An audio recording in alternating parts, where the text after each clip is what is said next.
Hello ma leader, ma rebelle, ma queen, mon atypique, ma badass, bienvenue sur l'épisode du jour. Un épisode qui sort un peu des autres épisodes parce qu'aujourd'hui j'ai envie de te partager une histoire très personnelle, une transmission pour que ce que je traverse moi aussi dans ma vie de femme, ma vie d'entrepreneur puisse servir. Parce que combien de fois j'ai vécu des passages de vie difficiles et je me suis dit, j'aurais voulu que quelqu'un m'en parle, j'aurais voulu entendre des choses pour que ce soit facile ou plus facile pour moi. Et je trouve que c'est rare qu'on voit des coulisses. Et moi, ça me tient à cœur. Alors, allons-y. Tu le sais peut-être si tu me suis déjà depuis 8 ans que je suis aujourd'hui conférencière, mentor business, que quand j'avais 17 ans, avec ma maman, on a connu la rue. Un soir de décembre, suite à 1 an, 2 ans de violence conjugale, la police est venue nous dire, Madame, vous allez devoir partir, sinon il finira par vous tuer. Alors on a dû fuir et on s'est retrouvé dehors sans revenu, sans argent. Et c'était brutal. Et c'est là que tout est né pour moi, cette conviction viscérale que la sécurité passe aussi, pas que, mais beaucoup, par la liberté financière. Pas pour être riche, rouler en Porsche, et ça serait ok si c'est ton envie, mais juste déjà de pouvoir choisir. Pouvoir choisir de partir d'une relation, pouvoir choisir de déménager si tu n'es plus à l'aise dans un endroit, pouvoir choisir de te mettre à l'abri, choisir d'avoir un toit, de te nourrir avec des fruits, des légumes bio, en fait d'avoir la vie que tu désires, les relations que tu désires. Pouvoir te dire je décide et j'ai, et que ce soit non négociable parce que c'est facile. C'est aussi pour ça que je dis souvent avec beaucoup d'amour que non, ce n'est pas normal de devoir demander à son mari pour investir dans son business. Non, ce n'est pas normal de dire oui, mais je dois avoir la validation de personnes extérieures. Oui, tu peux construire avec ton ou ta partenaire de vie, bien sûr. Et moi, j'aime les femmes qui construisent aussi au sein de leur couple, mais au sein d'une entreprise avec leur partenaire. Mais tu peux aussi avoir ton espace à toi, ton argent à toi, ton offre à toi, ton autonomie de décision et de leadership à toi. Je ne suis pas contre les hommes, je les aime plus que tout. Je suis à l'inverse, pour les femmes libres. Je suis pour que tu puisses être libre financièrement, mais aussi dans tout ce que tu vis au quotidien.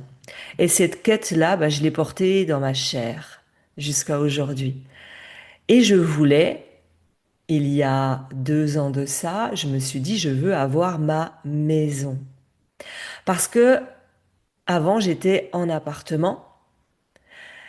Et je me suis dit, j'ai envie d'avoir plus d'espace. Alors là, j'ai un insert que vous avez déjà vu peut-être dans des vidéos. Donc j'ai un magnifique insert à bois que j'ai fait installer dans la pièce. J'ai une pièce qui fait 70-80 mètres carrés à elle seule. Et j'avais envie de cette vue juste parce que oui, quand on change des vies, quand on donne, quand on se donne, bah on mérite de s'honorer. Et moi, m'honorer parce que c'est mon lieu de travail au quotidien et mon lieu de vie, c'était d'avoir cette belle maison. C'était même un rêve.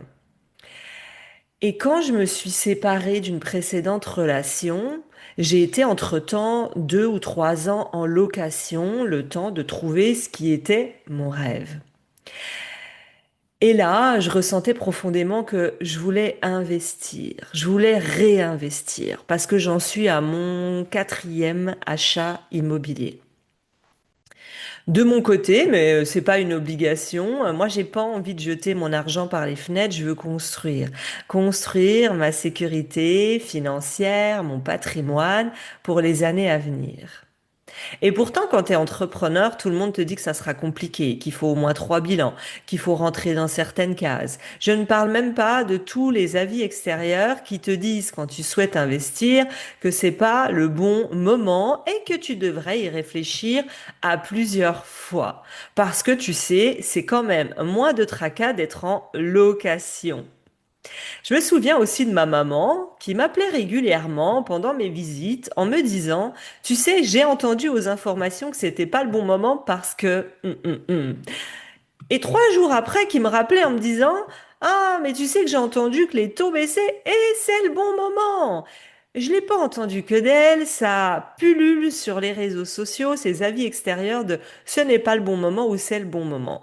Alors, spoiler alerte, même si tu me connais et tu connais mon esprit rebelle et justement ma posture de leader qui estime que le bon moment est chaque jour. Le bon moment, c'est lorsque je décide. Et tu verras que je t'ai fait un épisode, tu peux aller voir sur le bon moment d'investir, mais d'investir non pas dans l'immobilier, mais c'est valable pour ça. C'est le bon moment pour investir dans un accompagnement, dans une formation, dans un programme. Et tu sais, si j'avais écouté l'extérieur, les 4 fois où j'ai investi, ou quand j'ai été dans une relation, ou quand j'ai monté mon entreprise, aujourd'hui, je n'aurais rien. Je n'aurais pas évolué. Et surtout, ce qui m'énerve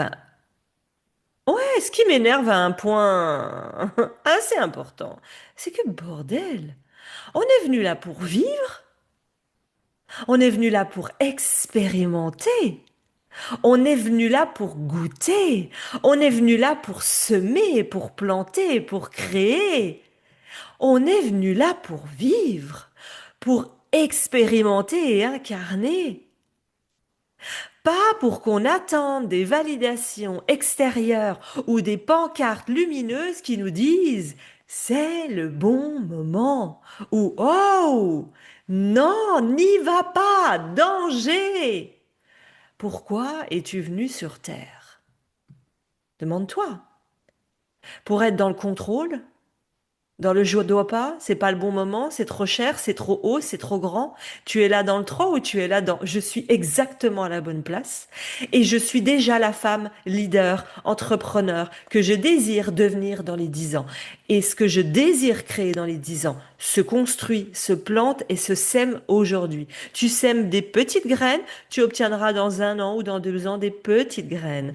Tu sèmes un message, une mission, une vision puissante pour t'aligner les futures lignées, tu auras la vie que tu désires dans les années à venir. Alors moi, je suis restée dans ma position de leader de vie, de mes décisions, et je savais que c'était possible si je le décidais et si je l'incarnais. Alors cette maison, je l'ai trouvée. 2 ans. 2 ans d'attente, 2 ans de recherche. J'avais même pris, je trouve plus le mot sur le coup, mais j'ai même pris un recherche, bon, quelqu'un à qui j'ai donné mes critères pour chercher pour moi pour la maison, pour me permettre de faire un premier tri, parce que passer des heures à rechercher, c'est vous faire perdre du temps, de l'argent, de l'énergie, parce qu'il faut faire les kilomètres, il faut faire les visites. Donc j'avais pris un chercheur de maison, on va dire ça comme ça, j'ai plus le mot, qui cherchait pour moi et moi j'allais visiter uniquement les biens qui restaient dans ma sélection. Pourquoi? Parce que j'avais des négociables, des non négociables et des waouh obligatoires. Alors je l'ai trouvé, je l'ai rénové, je me suis projetée. J'aurai une pièce pour enregistrer mes podcasts avec un effet lumineux. J'aurai une pièce pour recevoir mes amis. J'ai ma chambre. J'aurai un jardin, des palmiers, des rosiers. Et 2 mois après l'avoir eu, je savais. Je savais que je n'étais pas au bon endroit, qu'au final, c'était pas mon rêve. Parce que je l'ai goûté, parce que je l'ai vite compris, parce que je m'autorise à me dire, je me suis trompée. J'étais trop isolée, trop loin de mes amis, trop loin de la vie. Et ça m'a bouleversée. C'est venu véritablement me remettre, et c'était nécessaire peut-être, me remettre seule face à moi-même, face à la vie. Qui je suis lorsque je suis seule et isolée. Ça a été compliqué. Alors là, je sais que dans la vidéo que tu regardes, pour que tu comprennes, au moment où tu l'écouteras, je suis encore dans cette maison. Et là, il y a une leçon puissante que j'ai envie de te donner. C'est que plus tu réalises vite un rêve, plus tu acceptes que tu peux te tromper. Et c'est pas se tromper, et ce n'est pas un échec, et ce n'est pas se dire tout le monde m'avait prévenu qu'elle était trop loin et que j'allais être isolée. C'est simplement se dire j'ai besoin de goûter pour savoir ce qui me correspond. Parce que tu ne savais pas si les haricots verts te plaisaient avant que tu les goûtes. Tu ne savais pas si le mélange mayo ketchup te correspondait étalé sur des frites pour savoir si ça te correspondait. Tu ne savais pas lorsque tu as rencontré ton homme ou les hommes ou les femmes avec qui tu as vécu si ils te correspondaient. Tu as eu besoin de goûter. Alors cette leçon puissante, c'est plus tu vas vite, moins tu t'accroches émotionnellement et plus tu comprends que c'était une étape nécessaire de vie. Moins tu as le temps, quand tu vas vite, de te projeter dans des trucs irréalistes.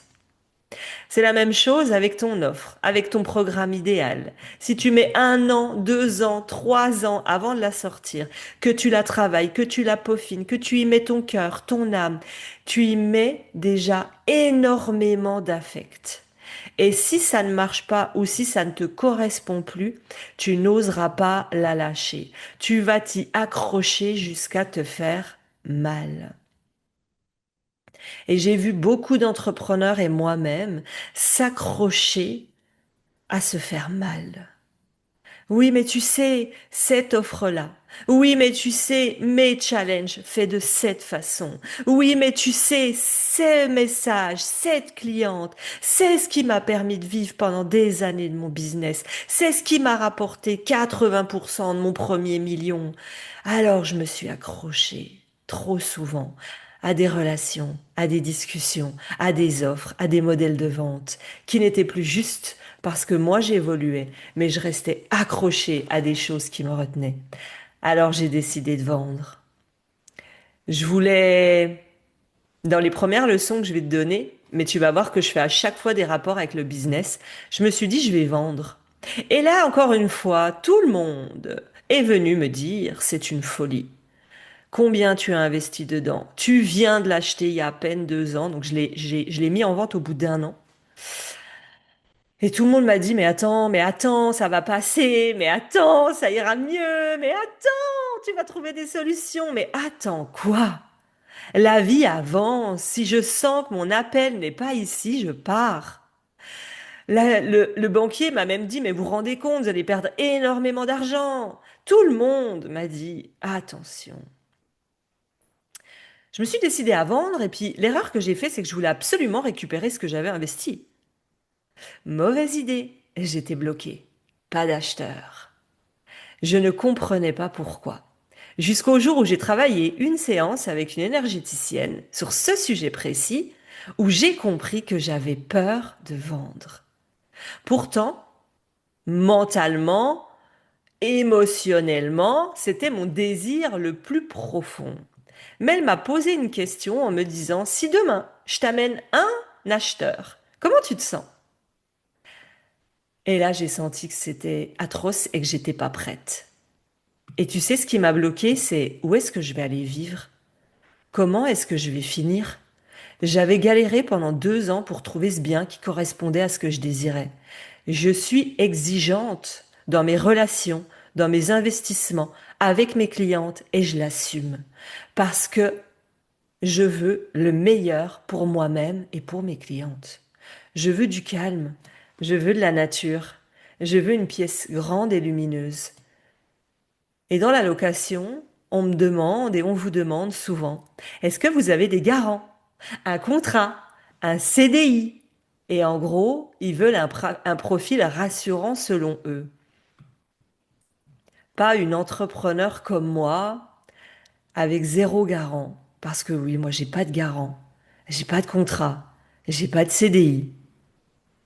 Et même quand j'ai fait la proposition de donner 1 an de loyer direct, je vous les donne, je vous les mets sur un compte si ça peut vous sécuriser. C'est votre Petit panier de côté au cas où si un jour je paierais pas mon loyer, ce qui ne m'est jamais arrivé de mes 17 ans, même quand j'ai connu la galère jusqu'à aujourd'hui, mes 40 ans. Passons le sujet de l'âge. Ma tête me disait que j'étais prête, mon inconscient disait surtout pas. Où est ta sécurité? Tu vas te retrouver sans toi. Et je flippais. Je flippais et ça venait réactiver ma blessure de mes 17 ans. Alors mon inconscient, mes actions, tout freinait. Et eux, ce en quoi tu crois, Dieu, les anges, les guides, ils me protégeaient. Mon inconscient, mes blessures vibraient le je dois garder ce toit parce que je ne sais pas où je vais me retrouver. Et ça, c'est valable pour beaucoup aussi dans ton business et dans tes décisions. Parfois, le problème en face de toi, c'est la peur. La peur de qu'est-ce qu'il y aura après. Qui est-ce que je vais devenir si je gagne de l'argent? Qui est-ce que je vais devenir si j'échoue? Qui, quoi est la peur? Et puis j'ai eu cette décision radicale. J'ai arrêté de vouloir tout récupérer parce que être leader, c'est prendre aussi des décisions qui à un endroit te font perdre et à un autre endroit te font gagner. Parce que je te l'ai toujours dit, dans la vie, tout a deux sens, deux faces. La liberté a des bénéfices et demande des sacrifices. Gagner de l'argent est positif et demande des sacrifices. Perdre l'argent en vendant ma maison me fait gagner en liberté et pour que je sois heureuse et que je retrouve un lien social et d'autres choses. Alors oui, il faut accepter de lâcher. Oui, il faut accepter d'avoir la sensation de perdre à un endroit pour récupérer à un autre parce que ça n'existe pas une seule face. Réfléchis, regarde, analyse. Est-ce que tu as uniquement gagné à un endroit? Mais qu'est-ce que ça t'a fait perdre ou lâcher? Et là, j'ai été mis face à un autre apprentissage. Je voulais tellement vendre, parce que j'ai attendu un an, je l'ai mis en vente. Je l'ai mis en vente dès la première année. Donc là, je l'avais mis à un tarif beaucoup plus élevé parce que je m'accrochais, à ce tarif beaucoup plus élevé en me disant, je veux récupérer mon argent. Et deux, en vrai, j'ai peur de vendre. Donc si je la mets beaucoup plus cher, peut-être qu'elle partira pas. Et également, tellement j'ai laissé une année s'écouler et que j'ai eu cette prise de conscience, je me suis dit, cette fois-ci, je veux absolument vendre, c'était plus négociable, j'en pouvais plus. Et je savais intérieurement, vibratoirement, que de toute façon, je trouverais une solution parce qu'il y a toujours une solution. Oui, Aurélie, tu n'as plus 17 ans. Oui, Aurélie, on ne va plus venir sonner à ta porte pour te dire que tu n'as plus de maison. Oui, Aurélie, aujourd'hui, tu as toutes les ressources et les solutions pour pouvoir te loger, manger, vivre. Certaines d'entre vous se diraient peut-être, mais Aurélie, je comprends pas. Tu génères des milliers d'euros, il n'y a pas de souci. Hum. Quand une blessure se réactive, t'as beau avoir des milliers d'euros, je vais faire quoi? J'y ai pensé. Tu sais que j'ai réfléchi à toutes les stratégies. Je vais prendre un hôtel, je vais aller vivre à l'hôtel pendant un an ou 2 ans, le temps de trouver mon bien parce que j'étais pas prête à acheter n'importe quoi. Sauf qu'à un moment donné, on va être honnête, vivre à un hôtel, à un moment donné, c'est pas possible. J'ai besoin de m'enraciner quelque part. Passons au sujet. J'étais prête, je pense, à vendre à n'importe qui, même à des acheteurs qui m'épuisaient. J'ai rencontré un couple qui m'a dit, c'est bon, on achète votre maison, je vous le fais en très court. En réalité, ils m'ont mis une pression incroyable. Ils venaient tous les jours. Ils m'appelaient plusieurs fois. Des fois, je me réveillais à 7 heures du matin. J'avais déjà des appels qui me disaient, on passe à votre maison pour voir telle chose et telle chose et telle chose.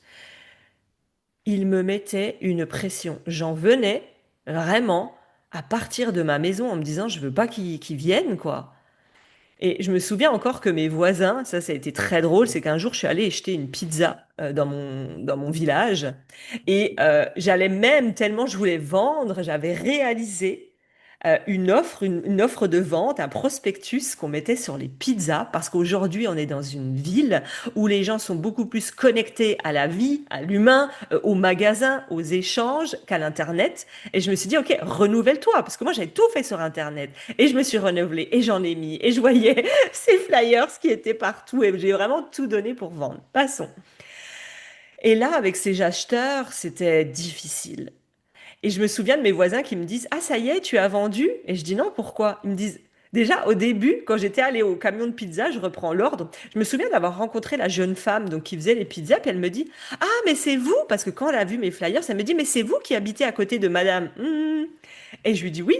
Elle dit, ah, mais parce que moi, j'ai travaillé chez elle et on pensait en fait, que c'était une maison secondaire. Je n'étais jamais là. Je n'étais jamais dans cette maison puisque 10, 15 fois par an, je suis en déplacement ou je voyage. Et tous les mois, je venais parfois juste 2, 3 jours faire des valises et je repartais en voyage. Et ça m'avait fait rire qu'elle me fasse cette remarque, qu'elle me dise, ah bah je pensais que vous étiez de nouveau reparti ou qu'elle était vendue parce qu'on vous voyait plus. Et en fait, ça me prenait beaucoup d'énergie de ma maison, d'aller à l'aéroport, des voyages avec les hôtels. Bref, tu l'as compris, j'avais plus envie d'être ici, même si elle est incroyable. Et là, donc, ces acheteurs qui me mettaient la pression, qui venaient tous les jours, qui me disaient, on est devant chez vous, on vous attend, est-ce que vous pouvez sortir, on doit vous parler. C'était, je vous jure, atroce. Et alors là, j'ai mis une limite. J'ai dit stop. J'ai contacté l'agent immobilier qui m'avait vendu la maison. Au début, je voulais l'éviter parce que oui, moi-même, écoutez cette leçon, moi-même, j'étais agent immobilier. J'ai ouvert des agences immobilières de mes, allez, j'ai été agent immobilier de 18 à peu près à 22. Je sais ce que c'est de l'immobilier. J'ai vendu des châteaux, j'ai vendu des biens à plusieurs millions. Je sais vendre. Sauf que là, la réalité, c'est que j'étais la vendeuse. Et quand tu es direct avec les acheteurs, eh ben, tu tombes sur ce genre de situation. Donc, j'ai contacté l'agent immobilier. J'ai dit, écoutez, j'ai réfléchi. J'ai plus envie de le faire moi-même, même si je sais le faire. Je ne veux plus le faire moi-même, même si je sais le faire. Donc, quand vous croyez que vous savez faire quelque chose, parfois acceptez de l'aide.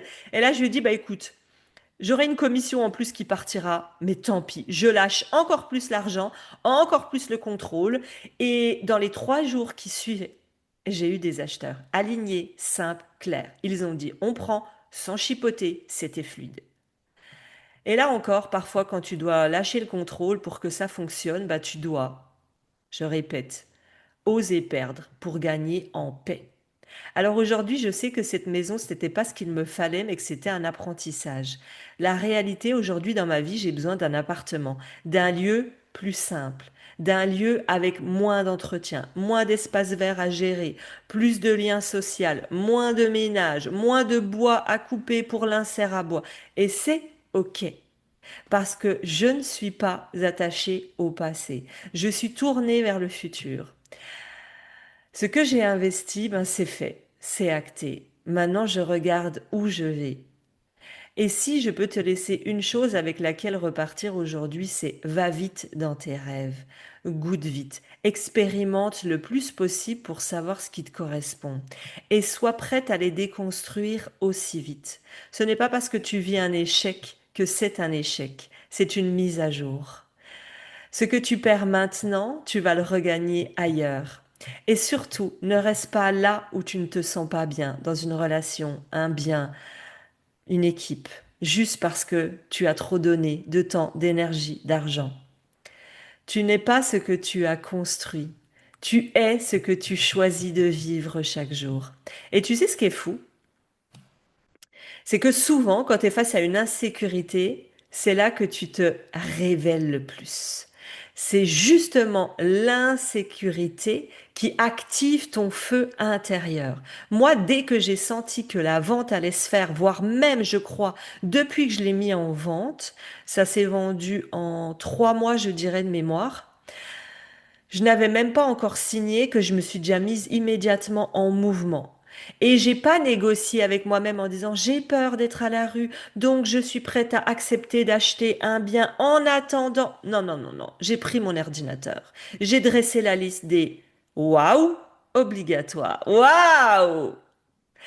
Nature, verdure et j'en passe. J'ai fait la liste des non négociables. Même si là, je dois laisser ma maison, c'est ce point-là est non négociable et je ne reviendrai pas dessus.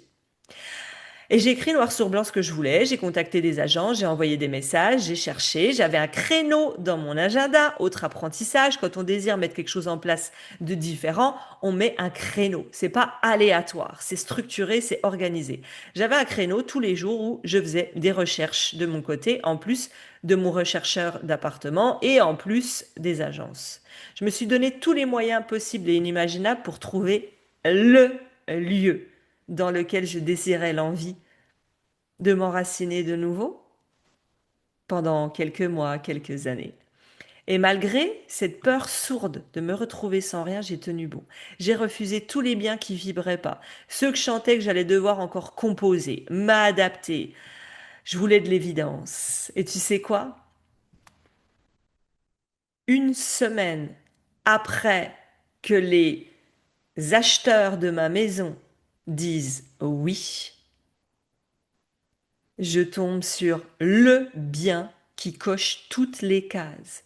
Lumineux, aucun travaux, un extérieur, vue dégagée sur une forêt.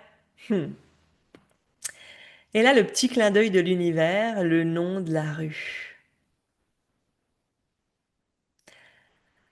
Je recherche la symbolique. J'aime beaucoup rechercher les symboliques.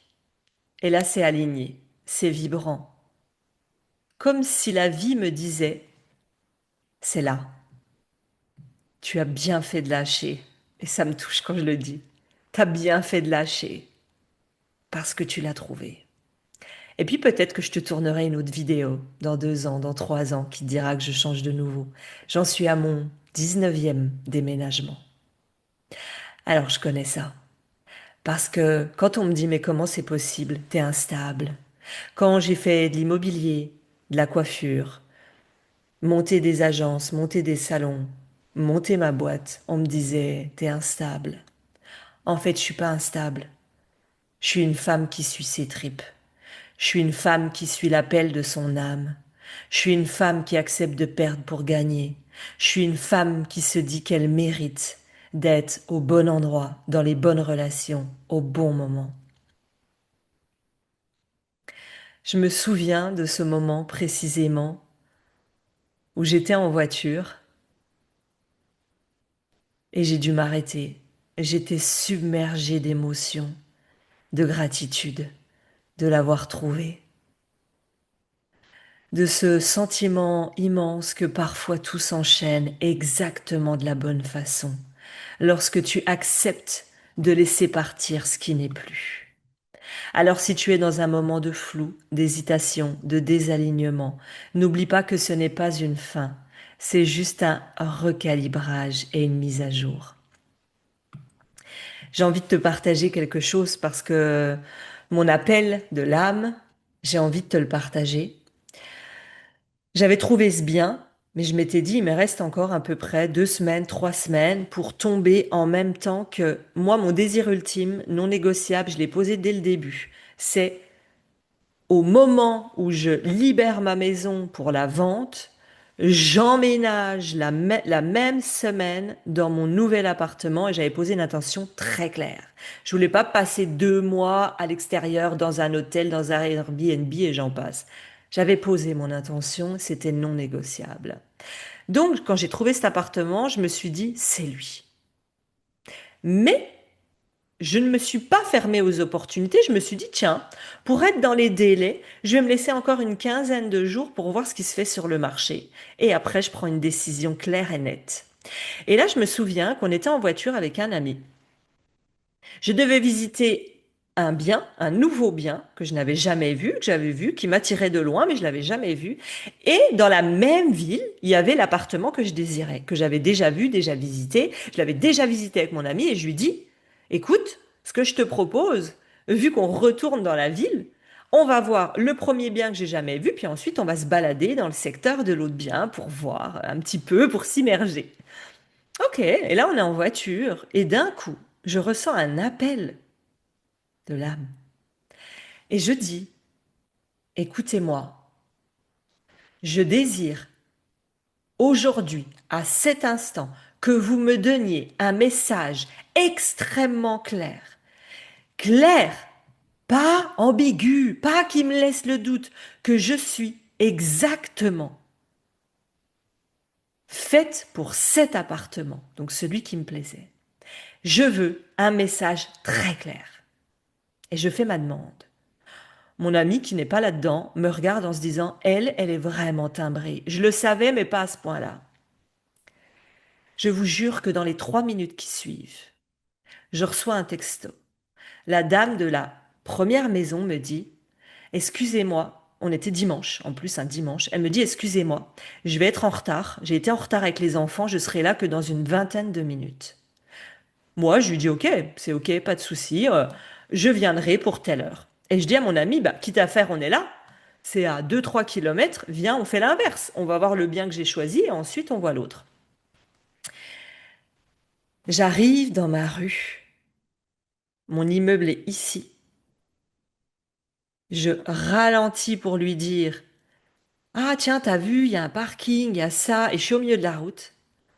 Je tourne ma tête. Putain, je suis choquée encore. Une amie, ici, là, debout, avec la main sur sa poignée de porte. Elle allait monter dans sa voiture pour rentrer chez elle. Cette amie-là, j'étais la veille avec elle dans l'anniversaire de ma meilleure amie. Elles habitent toutes les deux à environ 30 à 40 minutes de mon appartement. Qu'est-ce qu'elle fait ici, à 40 minutes, dans ma rue, garée devant mon immeuble, un dimanche matin? Et là, j'en crois pas mes yeux. Je baisse la fenêtre, elle me regarde, je la regarde et on est les deux choqués. Elle sait pas ce que je viens faire ici. Mais on est les deux choqués parce que je dis, mais qu'est-ce que tu fais ici? Et elle me dit, bah, toi. Elle me dit, je me demandais si c'était toi. Je dis, mais moi aussi, j'ai hésité si c'était toi. Qu'est-ce que tu fais là? Elle dit, je suis venue, j'ai mon esthéticienne favorite qui habite dans cet immeuble-là, donc celui en face du mien. Et si ça, c'est pas un message clair, je sais pas ce que c'est. Elle avait la main. Elle était en train de rentrer dans sa voiture. Il y avait sa fille dans sa voiture. À 1 minute près, si j'avais traîné beaucoup plus au feu, à un stop, ou si j'avais accéléré et qu'elle était encore chez l'esthéticienne, on ne se serait pas vu. Et quand on accepte de voir la puissance de l'univers et de recevoir des messages, c'est une évidence. Le numéro de mon immeuble est un nombre maître puissant dans la spiritualité. La rue est un message puissant. Je reçois, euh, comment ça s'appelle? Je reçois en fait, tout un document sur l'immeuble, je l'ai plus dans ma tête, tout un document qui te dit bah, qui habite dedans, comment, pourquoi. Il y a une femme et je vais la retrouver parce que je suis convaincue que ça va être extrêmement riche d'échanger avec elle, qui s'appelle, et je vous jure que je vous ferai une photo de ce document, elle s'appelle Gauthier Aurélie. Elle s'appelle Gauthier Aurélie. Sauf que elle, bah, je vais pas dire comment parce que, enfin, ah oui, mais si, ouais, ça peut être gênant. Bon, en tout cas, je cacherai juste une ou deux lettres pour pas que, voilà, parce que quand même, bah, je connais pas cette personne et je vais pas mettre son nom sur les réseaux. Mais demandez-moi si j'oublie, je vous mettrai en story ou je vous mettrai sur mon message privé. Vous savez, on a un canal privé Telegram. Je cacherai juste la fin, mais vous verrez que c'est Gauthier. C'est juste écrit différemment. Elle habite dans mon immeuble. Je suis dans un numéro maître. Je suis dans une rue puissante vibratoirement. Ici, le lotissement où j'habite s'appelle le jardin des quelque chose. Et là où je vais habiter, c'est le jardin des quelque chose. Et quand je reçois ce document et qu'il vous dit, vous êtes rattaché à 3 autres immeubles et que les autres immeubles sont le 7 et le 9, qui sont mes deux chiffres les plus puissants, que quand j'arrive devant ma porte d'entrée d'appartement et que je vois qu'il a un nombre, par exemple 5, 2 et je sais pas quoi, et que ça fait un 7, quand je vois que j'emménage le jour de l'anniversaire de ma maman, vous allez vous dire, oui, on voit ce qu'on voit, mais en tout cas, tout s'est parfaitement aligné et j'ai encore plein d'autres signes où mon entourage, j'ai envoyé des vidéos en disant, regardez ça, regardez ça. Ils m'ont tous dit, même nous, on n'y croit pas, mais là, c'est ouf. Cet appartement, il est fait pour toi. J'ai quelque chose à y vivre. Allez, j'espère que ça vous parle. Maintenant, on va passer sur les apprentissages business. pour finir cet épisode. Accélère la concrétisation de tes projets. Plus tu passes à l'action rapidement, moins tu as de charge émotionnelle, plus ça te permet de t'en libérer et de l'adapter, voire de l'abandonner si ça ne te correspond pas. Arrête de vouloir tout rentabiliser, de t'accrocher à l'argent, de tout compter. Vouloir tout récupérer chaque euro, chaque minute investie peut te faire stagner. Ce n'est pas une perte, c'est une étape vers autre chose dans le business comme dans la vie. Écoute les véritables blocages. Quand tu procrastines, ce n'est souvent pas la tâche qui est dure, l'action qui est dure. C'est la peur inconsciente qu'il y a derrière qui te bloque, qui te paralyse et le manque et ou le manque de clarté de ce que tu dois mettre en place. Forme-toi, apprends, demande à quelqu'un, aide-moi à mettre ça en place. Et si avec toute l'aide, tu bloques, tu procrastines, c'est qu'il y a une peur plus forte. Peur du vide, peur du changement, peur de l'après. Déléguer quand tu t'épuises, le numéro 4. Même si tu es capable, tu n'es pas obligé de tout faire seul. Ce n'est pas une question de compétences, puisque moi-même j'avais les compétences, mais d'énergie et de justesse. Déléguer, c'est aussi savoir se protéger, protéger son énergie, son temps. 5. Fixe des limites. Être gentil, être accessible, dire oui à tout le monde, dans les ventes, dans la vie, dans ton business. Ça te fait courir à ta perte. N'aie pas peur de dire non quand c'est nécessaire. 6. Choisis le long terme pour les récompenses et non les récompenses court terme. Accepter une offre non alignée pour un soulagement immédiat peut te coûter plus cher sur la durée. Moi, ça m'aurait coûté cher de rester encore des années.